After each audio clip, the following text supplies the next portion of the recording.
Okay, आइए प्रार्थना करते हैं आज की क्लास के लिए। और आज हम लोग देखेंगे परमेश्वर की बाट जोहना। दूसरा अध्याय है ये।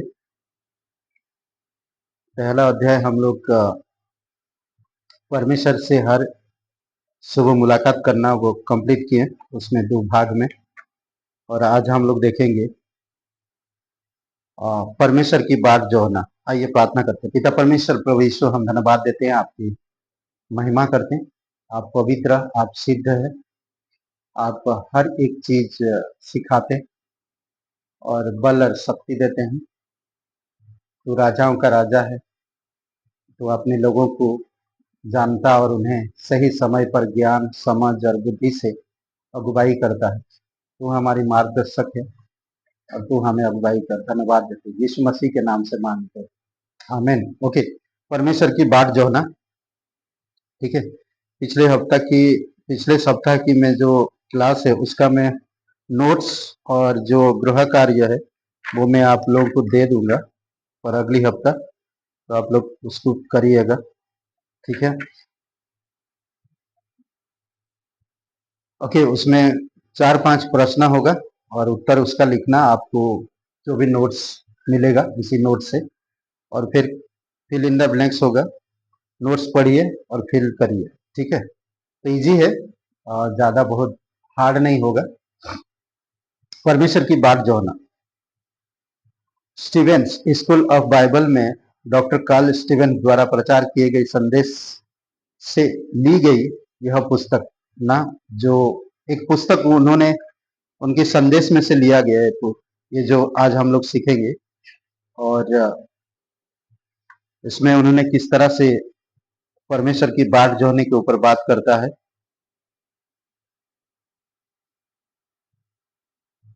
और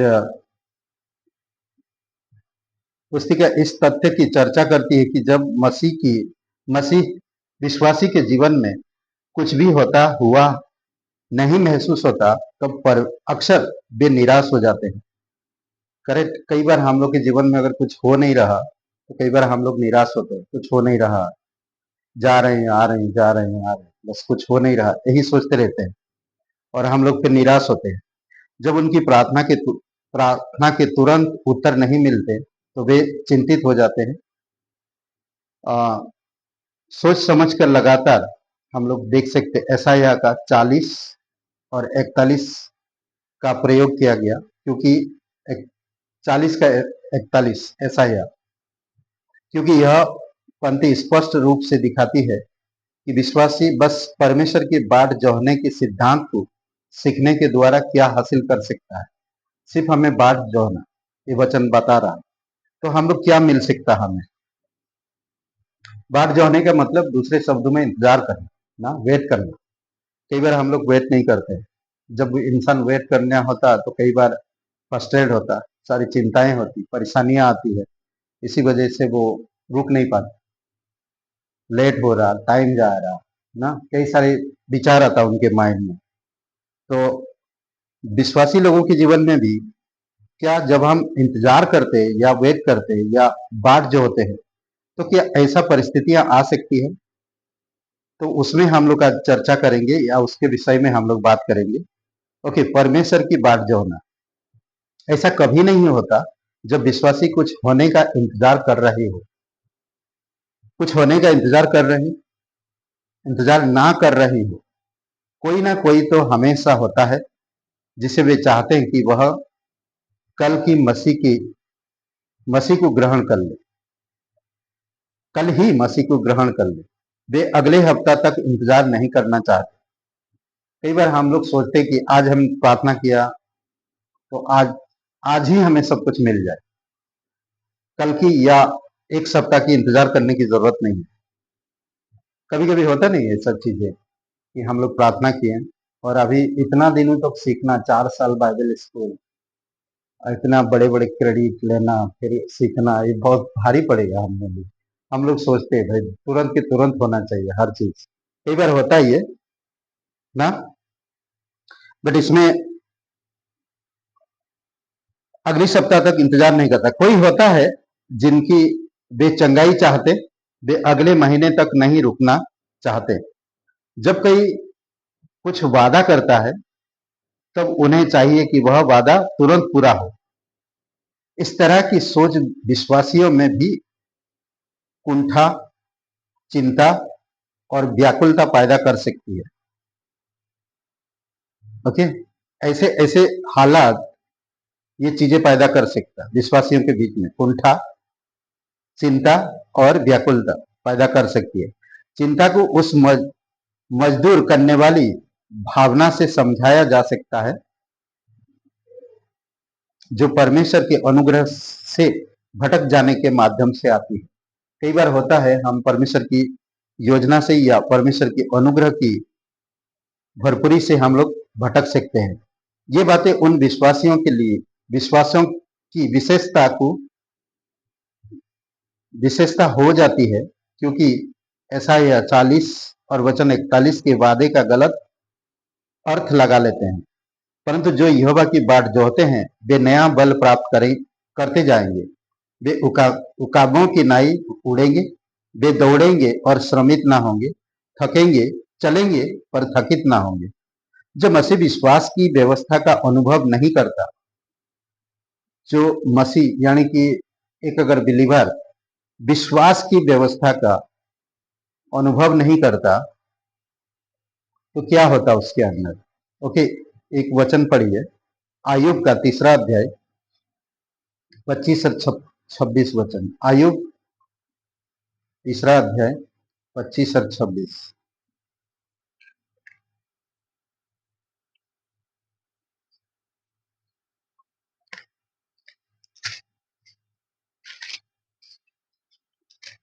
मिला?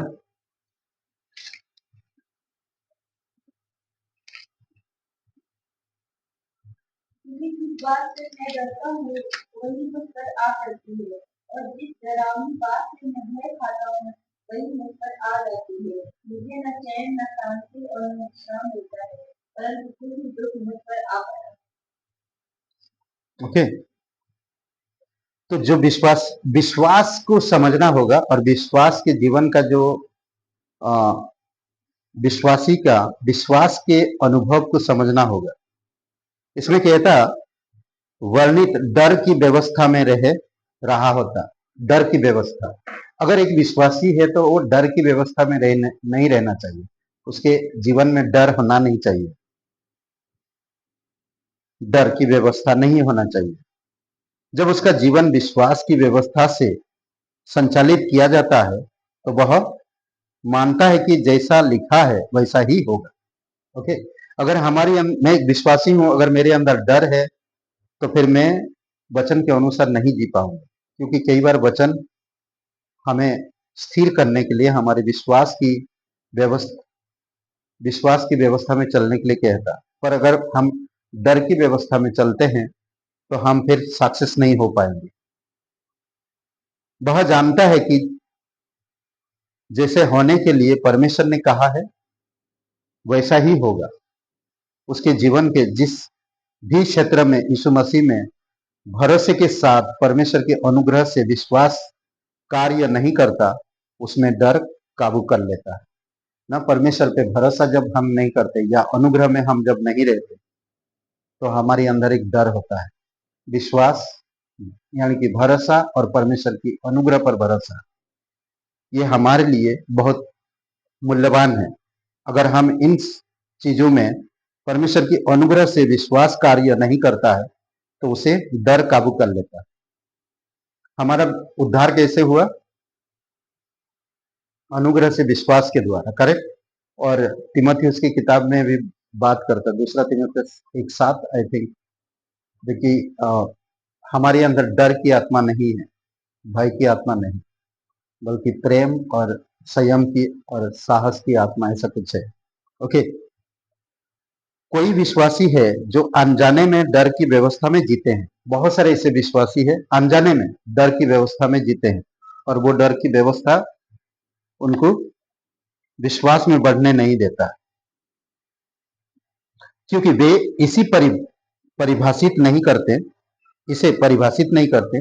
जरूरी नहीं है कि वे डर महसूस करें, लेकिन अगर कोई व्यक्ति मसीह में विश्वास ही की सही गुणवत्ता के साथ विश्वास नहीं करता, तब वह संभव है कि चिंता डर की व्यवस्था में पैदा कर दे।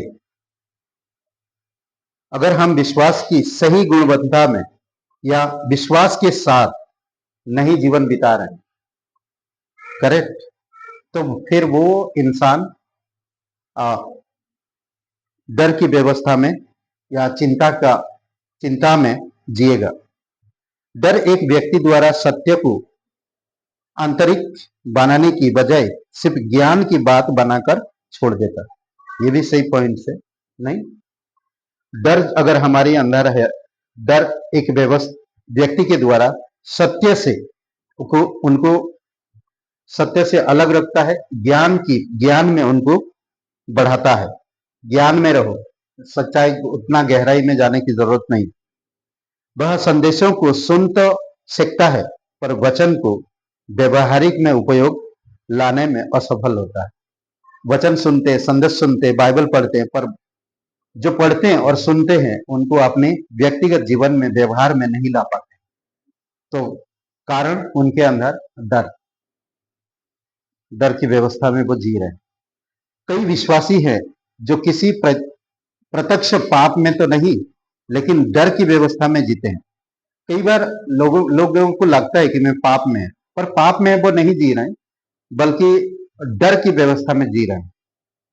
वे मसीह को अपना उद्धारकर्ता मानते हैं, लेकिन श्रेणीगत उपदेश में उस पर विश्वास से नहीं करते। कई सारे जो उपदेश है वो विश्वास से नहीं करते, जैसे कि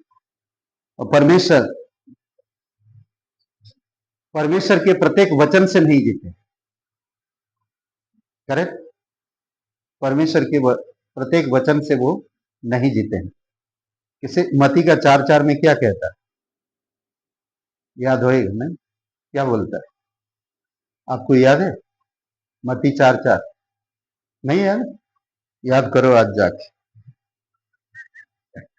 मती के 4:4 ना, मनुष्य रोटी से जीवित नहीं रहता, बल्कि परमेश्वर के मुख से जो वचन निकलता है उसी से जीवित रहता है। यह एहसास करें, जीवन उस क्षणों से बना होता है जो यह दिखाते हैं कि विश्वासी किस पर भरोसा करता है। ओके, हालातें उनके निर्देश तंत्र को बेनकाब करती है कि वह कलवरी है या खुद पर ध्यान दे रहा। तो दो चीजें यहां पर बता रहा कि हर एक जीवन के जो क्षणों से हमें कैसे जीवन जीना चाहिए। विश्वासी ना वचन पे भरोसा करना चाहिए, उसको प्रैक्टिकली में भी लाना चाहिए। कई बार बहुत सारे हालातें हमारे जीवन में होंगे, उसका निर्देश तंत्र कैसे है, तो खुद उसको हैंडल कर रहा या परमेश्वर हैंडल कर रहा, ये दो चीज से उसको समझना होगा। ओके, चिंता, निराशा, आलोचना, प्रतिक्रिया आदि एक ऐसा व्यक्ति दिखाती है जिसमें खुद पर ध्यान देने का बोलबाला है। चिंता, निराशा, आलोचना, ये खुद पर ध्यान देने के लिए बात कर रहा है। जिनके पास चिंता है, निराशा है, आलोचना है, तो ये व्यक्ति खुद से ही जीवन जी रहा है। किसी भी हालात में एक विश्वासी का निर्देश तंत्र या तो मसीह का मन होगा या पुरानी पापी स्वभाव का मन होगा। पहला कुरिन्थियों का 2:16 पढ़िए। हर एक विश्वासी का जो निर्देश तंत्र या तो मसीह का मन होगा या फिर पुरानी पापी स्वभाव का मन होगा। पहला कुरिन्थियों का 2:16।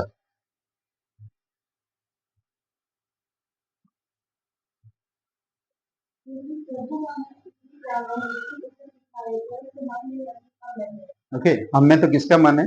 मसीह का मन है। तो या तो फिर मैं खुद की मन से चलूंगा, या तो फिर मेरे जो जीवन को नियंत्रित कर रहा या मुझे चला रहा, तो चिंताओं में या आलोचना में, आलोचना का मतलब है कि हम किसी के बारे में बुरा भला कहने का, और निराशा में, तो कैसे मैं आगे बढ़ रहा हूं, मेरे खुद की विचार या खुद की मन से, या फिर यीशु मसीह के मन से।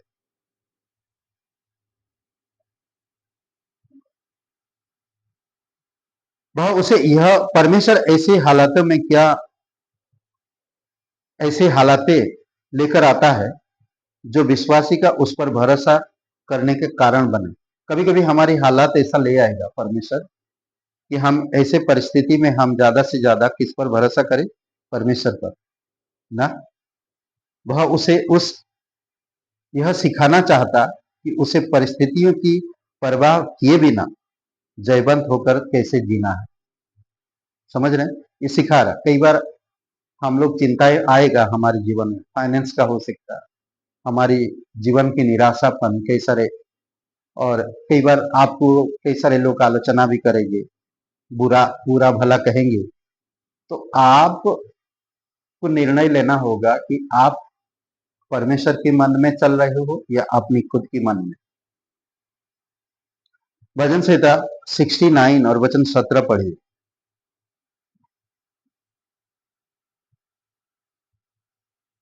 लेखक पुकार रहा ना, इसमें जो बता रहा वो पुकार रहा। है।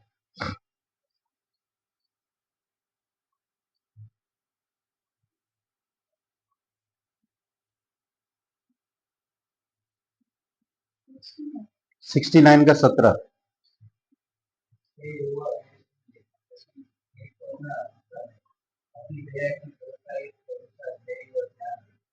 ओके, मुझे तेजी से सुन बोलता है यहाँ पर ना, मुझे मुझे सुन ले, मुझे तेजी से सुन ना, ये वचन कहता। ओके, जब भजनकार ये लिख रहा, पुकार रहा, हे यहोवा मुझे तेजी से सुन, जल्दी से सुन ले मेरा। लेकिन यह हमेशा परमेश्वर का तरीका नहीं होता, ये परमेश्वर की तरीका नहीं होता ना। ये जल्दबाजी कौन करता है? शैतान ना, जल्दबाजी शैतान का काम है। अगर ऐसा होता तो मसीहों का जीवन एक सूत्र बनकर रह जाता। अगर मैं जैसा वो जैसा पुकार रहा वैसे अगर परमेश्वर तुरंत करे तो मसीह जीवन एक सूत्र बन जाता। नहीं, उसकी शब्दावली और जीवन शैली पारंपरिक शब्दों में स्थापित हो जाती, और वे श्रेणीगत विश्वास के प्रगतिशील साहसिक जीवन को कभी भी नहीं समझ पाते। जो असलियत में विश्वासी जीवन है, रोमियो का 1:17 में है। 1:17 को ही पढ़िए।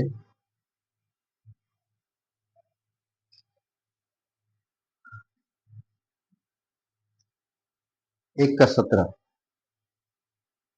ना, यहूदी कुछ, रोमियो।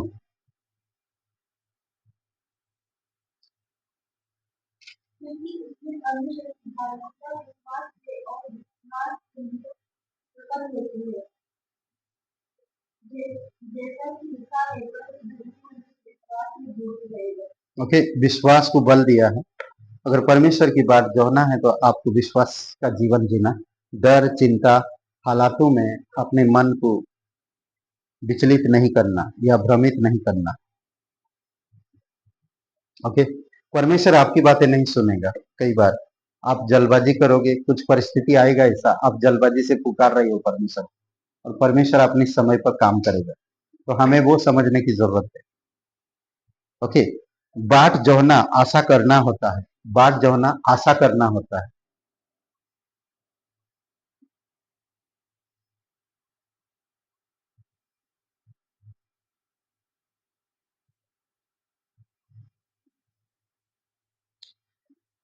बाट जोहना आशा करना होता है। परमेश्वर की बाट जोहने के कई गुण होते हैं।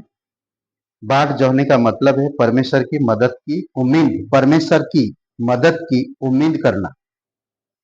बाट जोहने का मतलब होता है परमेश्वर की मदद की उम्मीद करना।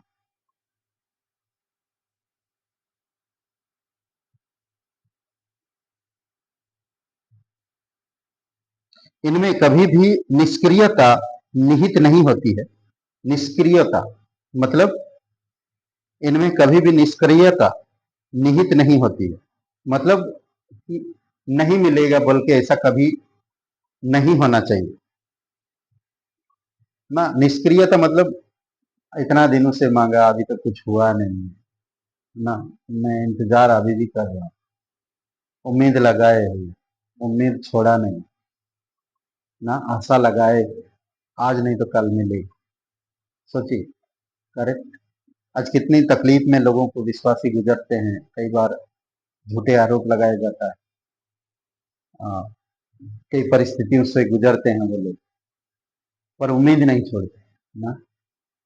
उनको सताया जाता है, उनको तकलीफ पहुंचाया जाता है, पर इस उम्मीद में वो दर्द सह लेते हैं, वो चीजों का सामना करते हैं कि परमेश्वर मदद करेगा। करेक्ट।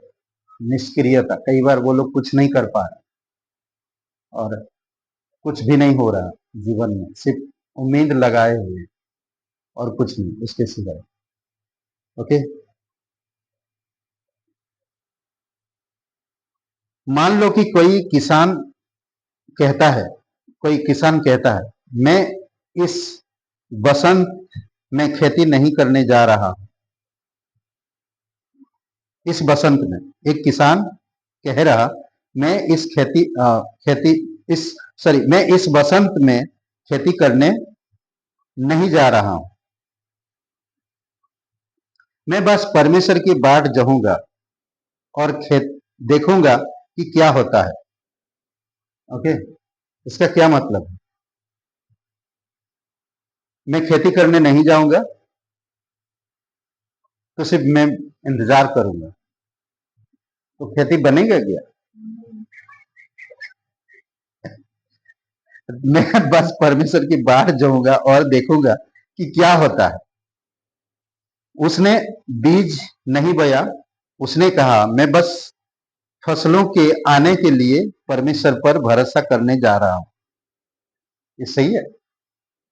बीज बोऊंगा नहीं, फसल आने का इंतजार कर रहा हूं, परमेश्वर पे भरोसा कर रहा हूं। फसल का समय आता है, वह बाहर खेत में जाता है और वहां कुछ भी नहीं है। आखिर क्यों? उसने बोया नहीं, इसलिए उसने काटा नहीं। यह आत्मिक तुलना दूसरा कुरिन्थियों का 9:6 में है, पाई जाती है। उसने इंतजार किया पर उसने अपेक्षा नहीं की। अपेक्षा नहीं की। ओके। उसने काम नहीं किया, उसने बोया नहीं तो काटा नहीं, क्योंकि वचन भी यही कहता है। दूसरा कुरिन्थियों का 9:6 पढ़िए।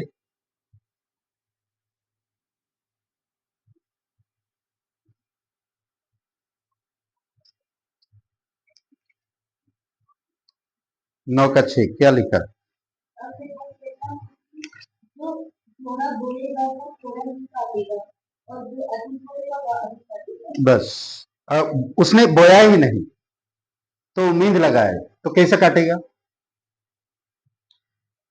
कई बार होता है हम इंतजार कर रहे हैं, पर हम वचनों पर ध्यान नहीं दे रहा, परमेश्वर की योजना पर ध्यान नहीं दे रहा, मिशन पर ध्यान नहीं दे रहा, परमेश्वर की कार्य पर ध्यान नहीं दे रहा। वो हमें ध्यान देने की जरूरत है। परमेश्वर की बाट जो ना परिणाम की परवाह के बिना उसके वचन में विश्वास और भरोसे से भरा होता है। परवाह किए बिना परमेश्वर की बाट जो ना परिणाम की परवाह किए बिना, परिणाम को हमें देखना नहीं, वचन में विश्वास और भरोसे से भरा होता है।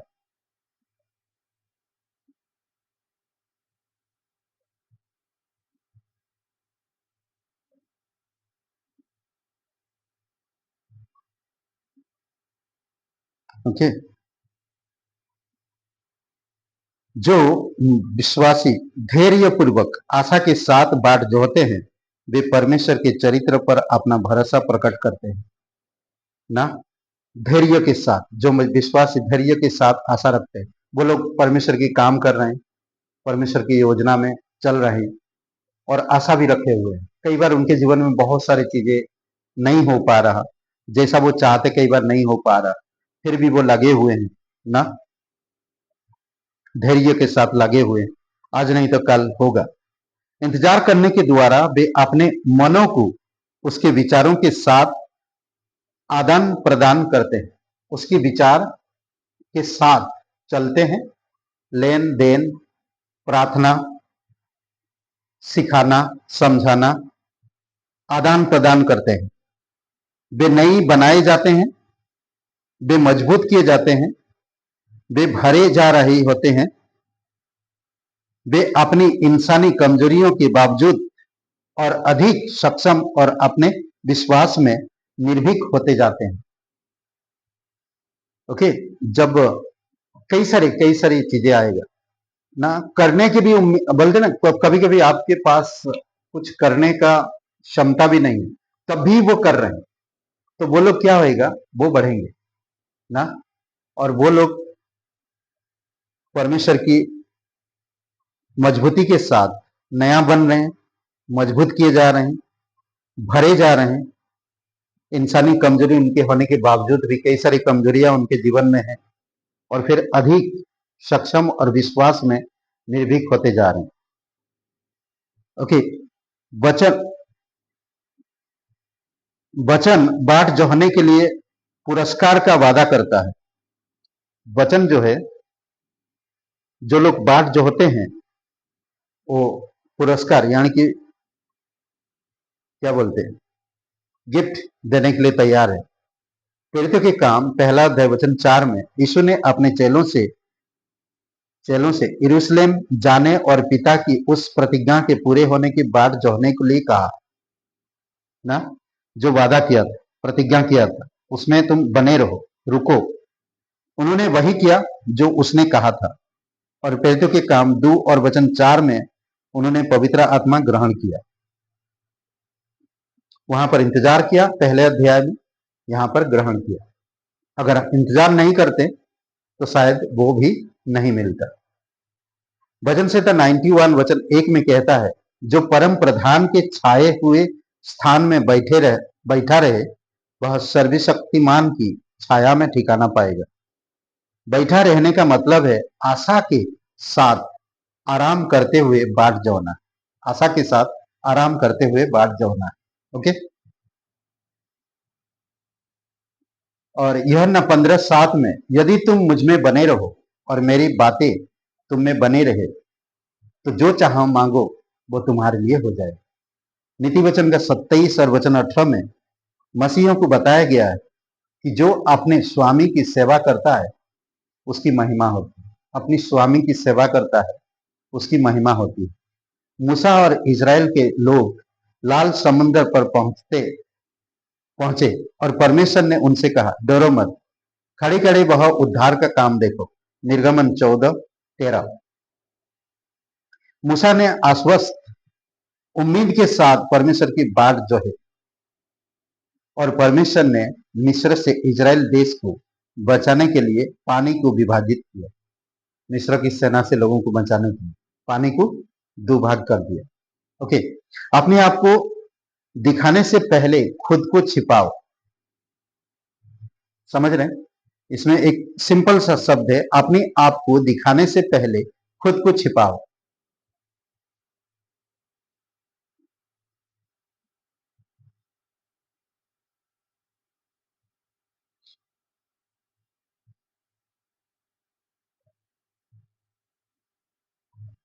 ओके, अपने आप को दिखाने से पहले खुद को छिपाओ। एक वचन पहला राजा 17 अध्याय वचन 3, पहला राजा का किताब खोलिए।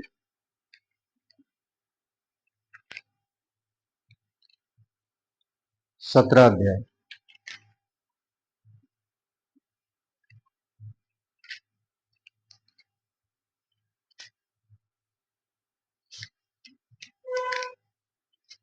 वचन 3। यहोशू चला गया और पूर्व की ओर निकल करीब वालों में जो यरदन के पूर्व में छिपा है छिप गया।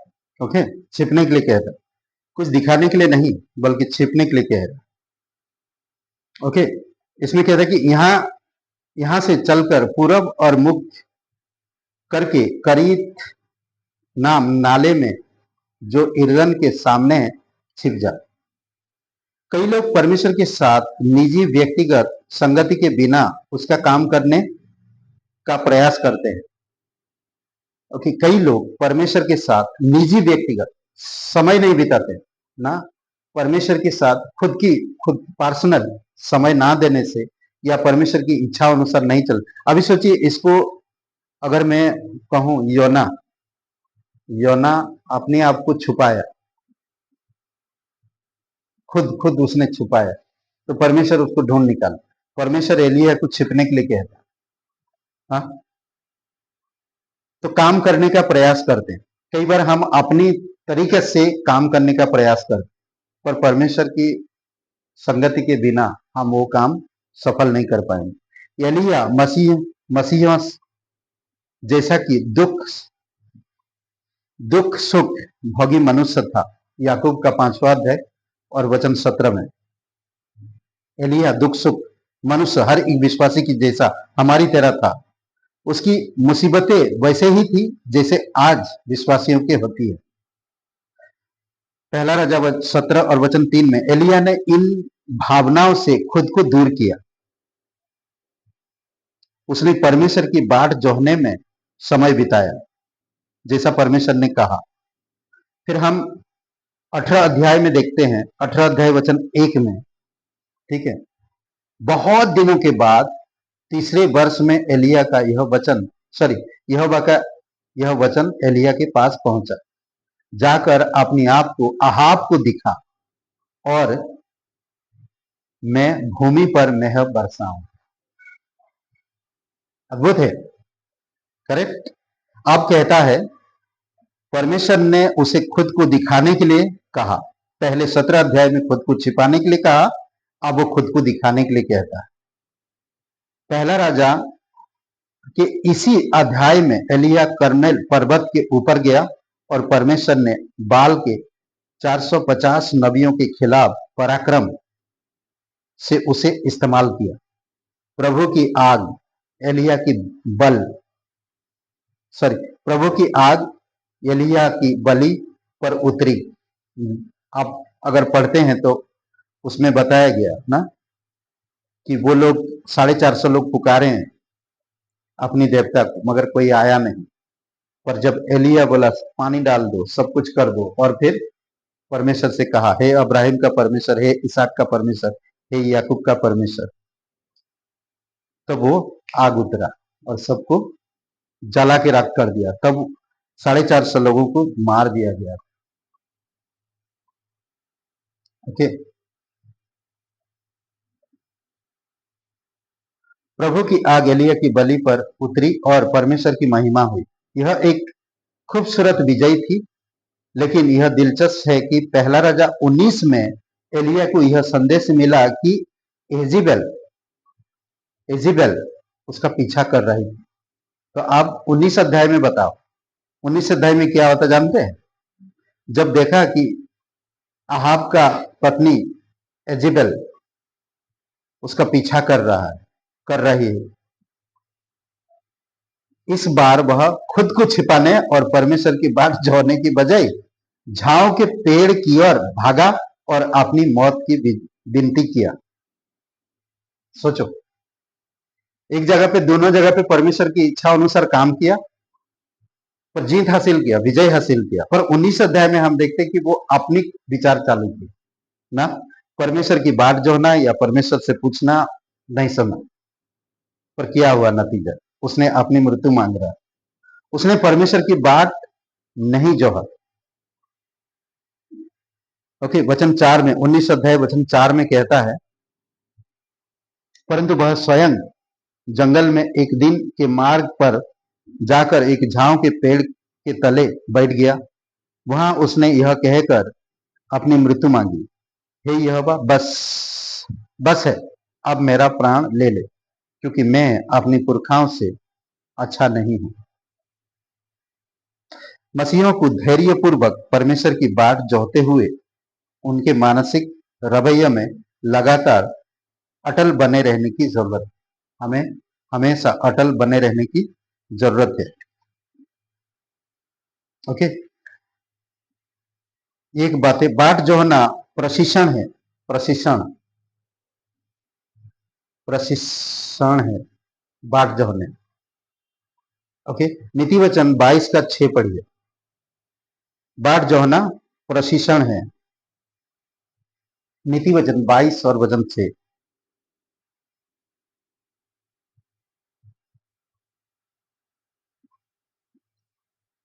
मिला।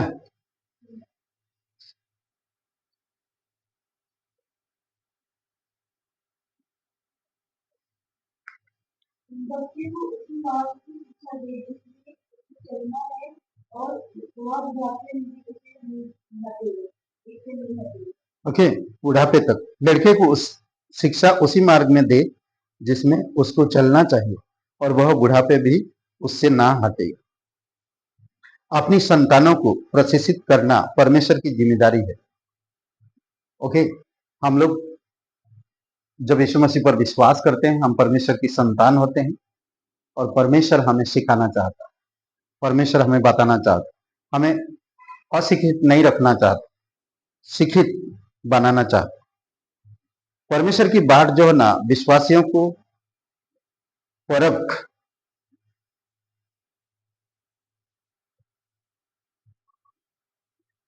खुलकर और चिंता या निराशा के बिना उस पर भरोसा करना सीखना है।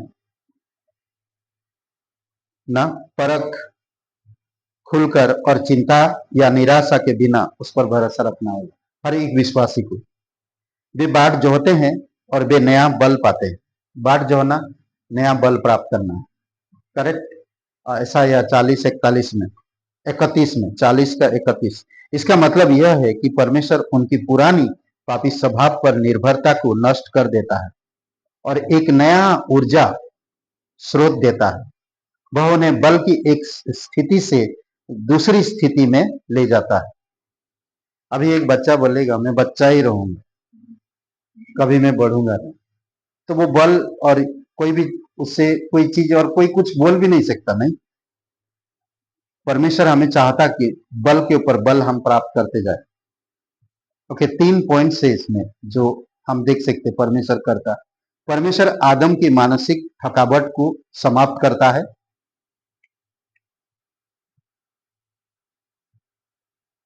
आदम की मानसिकता, हमारे अंदर आदम भी है। परमेश्वर आदम की मानसिक थकावट को समाप्त करता है।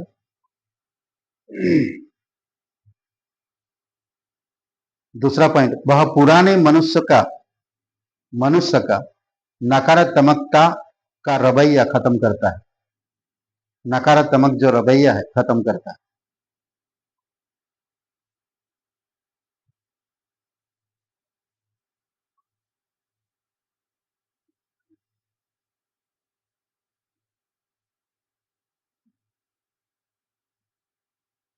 ओके, तीसरा पॉइंट, जब वह जीवन और अनुग्रह जब वह जीवन और अनुग्रह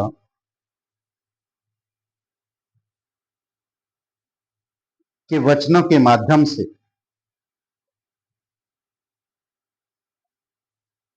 उनका उनका निर्माण करता है। वह जब वह जीवन और अनुग्रह के वचनों के माध्यम से उनका निर्माण करता है, तब उनकी देह की बेहोशी की भावना साफ हो जाती है। बेहोश नहीं होंगे। कई बार कुछ चीजें होता तो बेहोश हो जाते हैं ना हम लोग, वो भावना खत्म हो जाएगा, बेहोश नहीं होंगे। अरे उस दिन भी बेहोश हो गया था, आज भी बेहोश हो जाएगा, वैसे लग रहा है। कभी कभी होता है नहीं, बॉडी में ऐसा टेम्परेचर होता है, अरे उस दिन भी हुआ था, आज भी हो जाएगा, कभी कभी होता है। ओके, 2 वचन लिखिए। फिलिपियों का 2 अध्याय वचन 16 और प्रेरितों के काम 20-32, 20 का 32।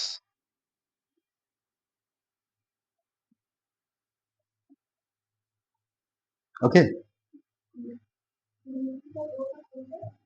और प्रेरितों के काम 20 का 32, 20 अध्याय का 32। ओके ओके, अतः वे ऊपरी जीवन के द्वारा जिए। ऊपरी जीवन ऊपरी जीवन, परमेश्वर की जीवन जिए, नई बनाए और पुनर्जीवित किए जाते हैं।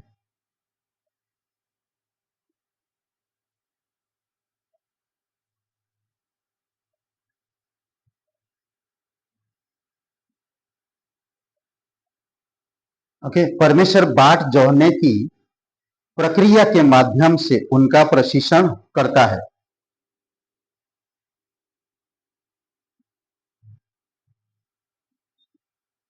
परमेश्वर बाट जोड़ने की प्रक्रिया के माध्यम से उनका प्रशिक्षण करता है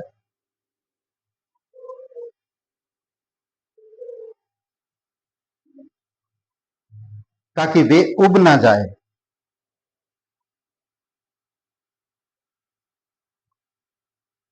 ताकि वे उब ना जाए। वह उन्हें नई सिरे से बात करने,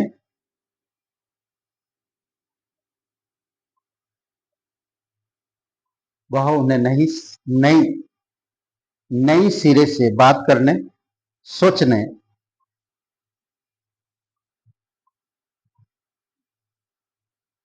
कार्य करने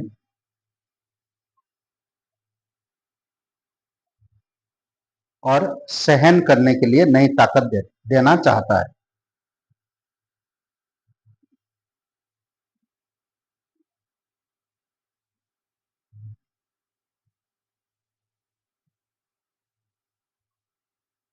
कार्य करने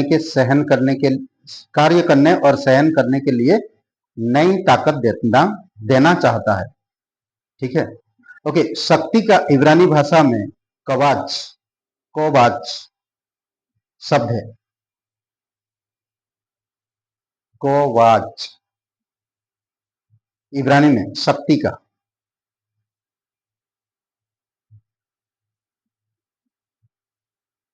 ओके, यह न केवल भावनाओं में बल्कि भौतिक शरीर की शक्ति का जिक्र करता है जो बाट जोहते हैं।